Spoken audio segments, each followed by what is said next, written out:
ladies and gentlemen, the President of the United States and Mrs. Trump.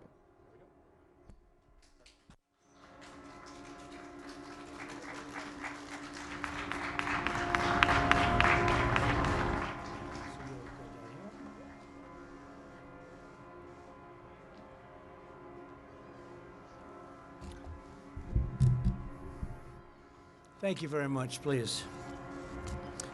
Those are friendly truckers. They're on our side. It's almost a celebration in a way. Please, sit down, please. The First Lady and I are thrilled to welcome you this afternoon for our second event, recognizing extraordinary Americans who have responded to the invisible enemy. We know what the invisible enemy is. We've learned a lot. With exceptional bravery and commitment and love, and we appreciate it very much. Great job, fantastic job. In the midst of this pandemic, our nation has been united in grief and in prayer for the precious lives that have been lost. We've also come together in awe and admiration for the heroism and patriotism that we're witnessing all across our country.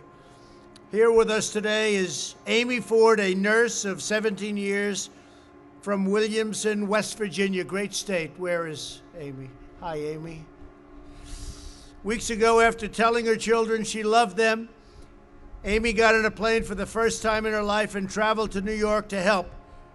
For the past 42 days, she's been working 12-hour shifts in the intensive care units of Kings County Hospital Center in Brooklyn. I know it well. I know that building well. I've passed it many, many times. And Amy has been serving the coronavirus patients around the clock. She once held the hand of an elderly patient all night long just so the woman would not feel alone. Boy, that's something. Thank you, Amy. That's incredible. I want to thank you for what you've done. What a great story. I've heard about this story. Please come up and say a few words. Please, Amy. That's great.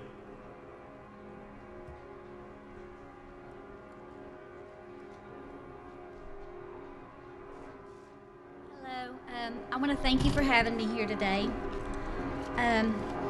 Being able to serve our country as a frontline worker during this pandemic has truly been an honor.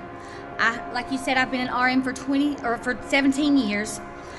Under normal circumstances as a nurse, I would have an idea of a treatment plan, and unfortunately, I was not afforded that comfort in the beginning of this pandemic. These were not normal circumstances. There were times of trial and error and a whole lot of prayer. I had to adapt to a new way of nursing. One where treatment was still unknown. One where families had to trust my word and I had to prove that my word was trustworthy. One where I could only provide comfort by holding my patient's hand, because I could no longer give comfort with numbers and statistics of success rates. Those were unavailable in the beginning. I provided families comfort through FaceTime calls, holding my phone up to a patient's ear, hoping that by hearing their loved one's voice, it would in turn give them comfort as well. This experience has been one of the most emotionally challenging things that I've ever been through, but it has made me a better person in the end. There is a light at the end of the tunnel. We are beginning to see progress, and we are starting to see stories of success. This virus may have initially caught our great nation off guard, but we will overcome this and we will prevail. Thank you. Amy, did you ever catch the virus? Did you ever? No. You never got it. So with all of that long hours and with very, very sick people, you never caught the virus. No, sir. What do you attribute that to? PPE. Oh, really? Good. Good protection. We have had protection. So you feel, so you've had great protection. I have. So you feel that if you have the protection, you won't catch it. You feel that? I feel that's what's protected me. That is fantastic. Good. Yes. Wow. And I have not had any me personally, I have not had any shortage of PPE. And your coworkers, do they? Not at the hospital that I'm at, no. That's incredible. They have So you all have very excellent- good equipment, as the Yes. expression goes, right? The gowns and the masks, everything. Thank you very much, Amy. Thank you. That's great. Amazing.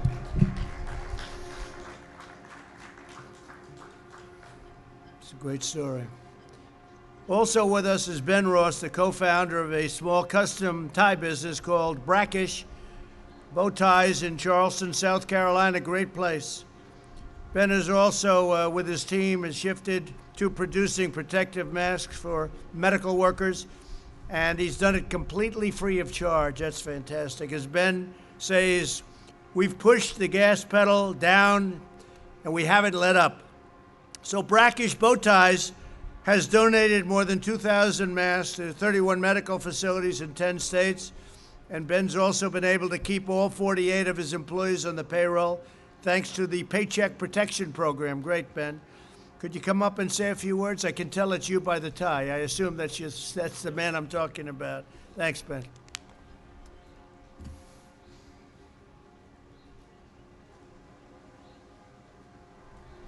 Thank you so much, Mr. President. Thank it is you. truly an honor to be here. Thank you, Ben. It is because of Jeff Plotner's guiding hand, the passion of the entire Brackish team, and the leadership of this country that we are being recognized here today. I am humbled to be in this garden today with such an amazing group of individuals making such a difference during these unprecedented times. Congratulations to you all, and thanks so much for all y'all are doing. I have no doubt that the United States of America will soar above this and come out stronger and more grateful for family, friends, community, and this nation, because we all know we're all in this together, and only together will we be able to curb coronavirus. Thank you. Thank you. Great job. Thank you very much. Thank you, sir. Fantastic. And I like that tie very much, by the way. Today we also honor Sergeant Spencer Garrett, an officer with the New York PD, that's New York's finest, that's for sure, right? Who contracted the coronavirus. After 4 weeks of fighting a painful battle against the virus, Spencer recovered and immediately returned to the front lines. Grateful for all of the support of his family, friends, colleagues, and time, all of the people and the work he's done, Sergeant Garrett wanted to provide that same kindness to others. And I know so many of the people members of New York's finest, and we love them and say hello to them, okay? With the aid of his union, Spencer's made it his mission to support these fellow New Yorkers. So if you would, I'd love to have you come on up and say a few words. Thank you.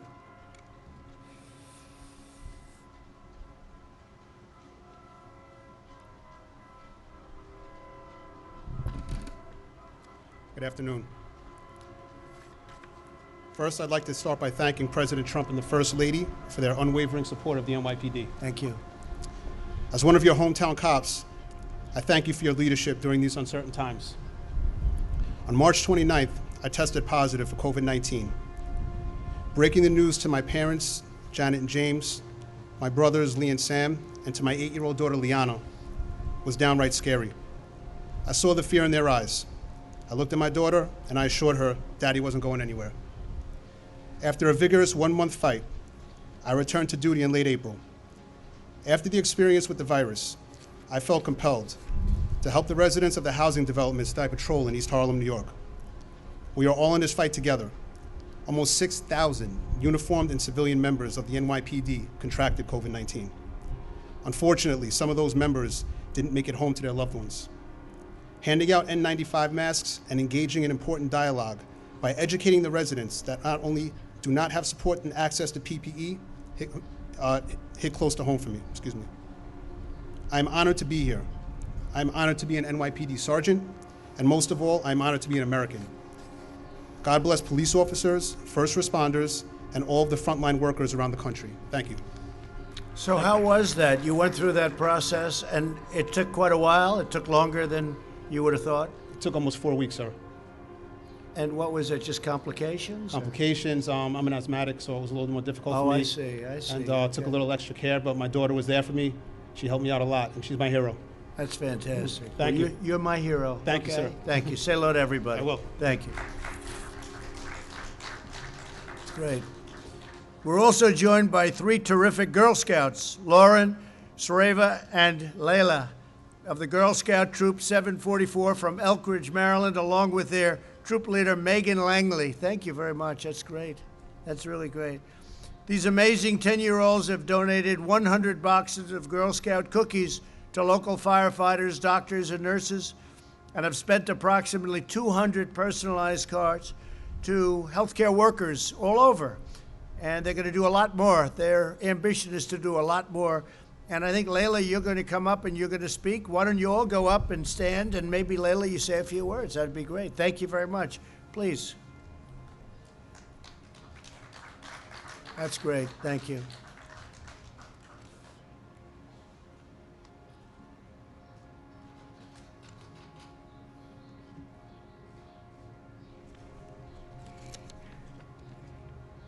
Hello, my name is Layla Khan with Girl Scout Troop 744. I just wanted to say thank you, Mr. President. It is an honor to have been invited to the White House, and it has been a very exciting day. We'd like to first thank you and your staffers for ensuring our safety today. We appreciate all the safety measures that were put into place. In the middle of March, when everything began to shut down, we, like many Americans, felt compelled to support our healthcare and other essential workers and show our appreciation. We donated cases of cookies to our local firehouses and hospitals, and we made cards to mail to hospitals in our community. Our troop has a number of parents that are healthcare workers, so one of the parents helped to take our personalized cards and place them on the lockers of doctors, nurses, and other essential workers throughout Children's National Hospital. While we are honored that the troop was invited to be here today, we know we are just part of the millions of other children out there that are doing amazing things to support their community, their friends, and their family. It is a privilege to be here representing all of them. They've made cards, painted pictures, held virtual parties, and have demonstrated how we are all in this together. Our message is that everyone can do something, whether it is donating cookies, adjusting to distance learning, or just helping out our parents. We have come together to support each other during this uncertain time. Thank you for the opportunity to serve our community, our essential workers, and our country. Thank you very much. Thanks, Layla. What a great job. Thank you very much. Thank you. Thank you. Thank you very much, all three. Great job. Also with us today is Clay Young, a real estate developer and landlord from Jonesboro, Arkansas. That's a fantastic place. In March, one of Clay's small business tenants informed him that they were concerned that they would be unable to afford the rent. He immediately took the tenant's rent check, ripped it up, and then waived April's rent as well. Clay had only one condition. He said to his tenant, "Take care of your family and pay your employees. Just take care of those employees, please. We'll get through this together." And that's what's happening. Clay then told 11 more small business tenants that he'd waive their rent payments as well. With the help of PPP loans, many reopened the doors this week. They just reopened. So, Clay, I want to thank you very much on behalf of all of us in this country. And if you'd come up and say a few words, that's a great thing. Thank you, Clay.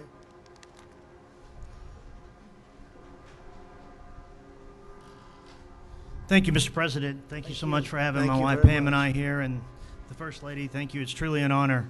And I also want to say how proud I am to be part of a community and a great nation that we've all gathered together to help one another through this trying time.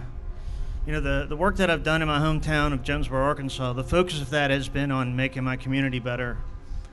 As I saw what the virus was doing, and I saw what the virus would be doing to the small business and to the employees of the small business, I realized that I needed to work with my tenants, and forgiving the rent was the only option. And I remembered thinking, you don't kick people when they're down.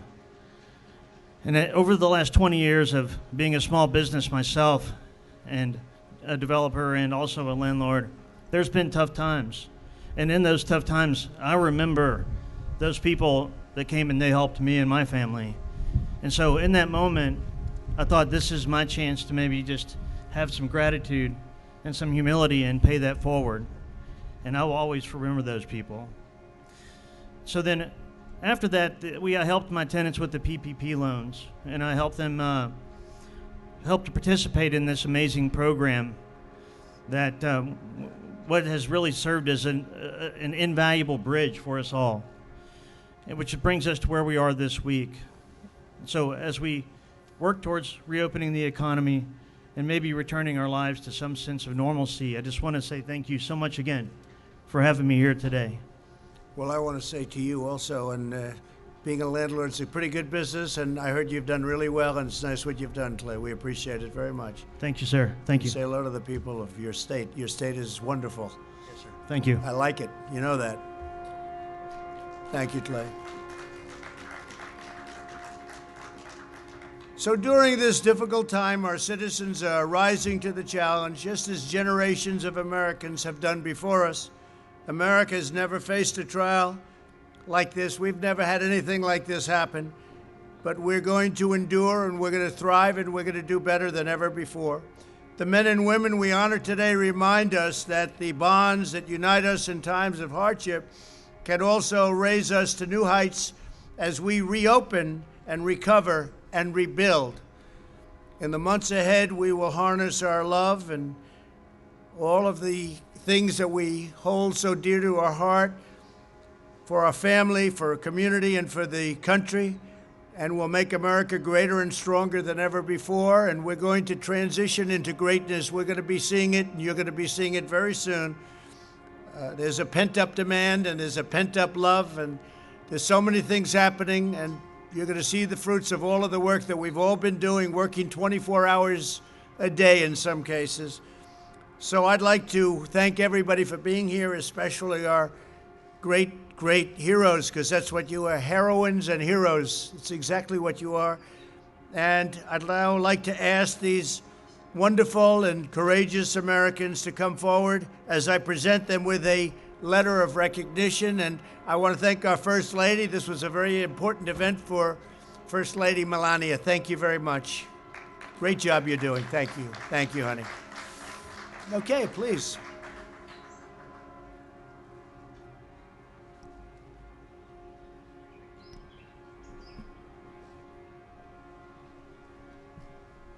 Amy Ford.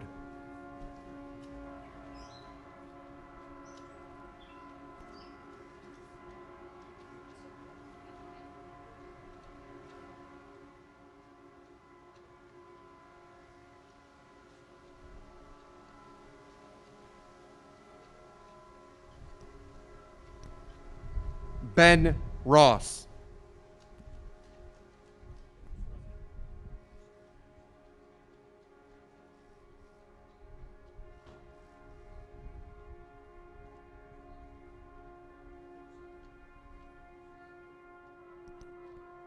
Sergeant Spencer Garrett.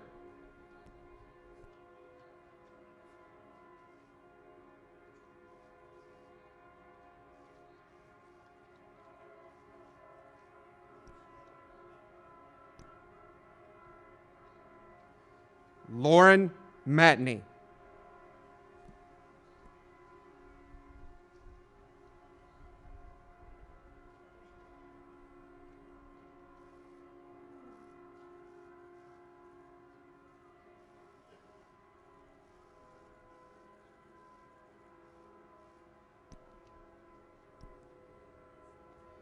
Shravya Annapareddy.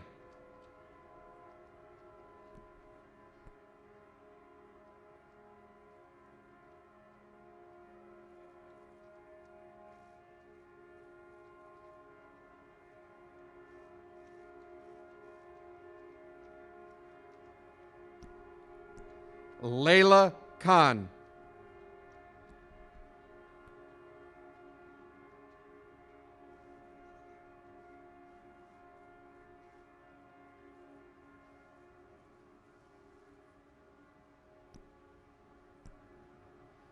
Clay Young.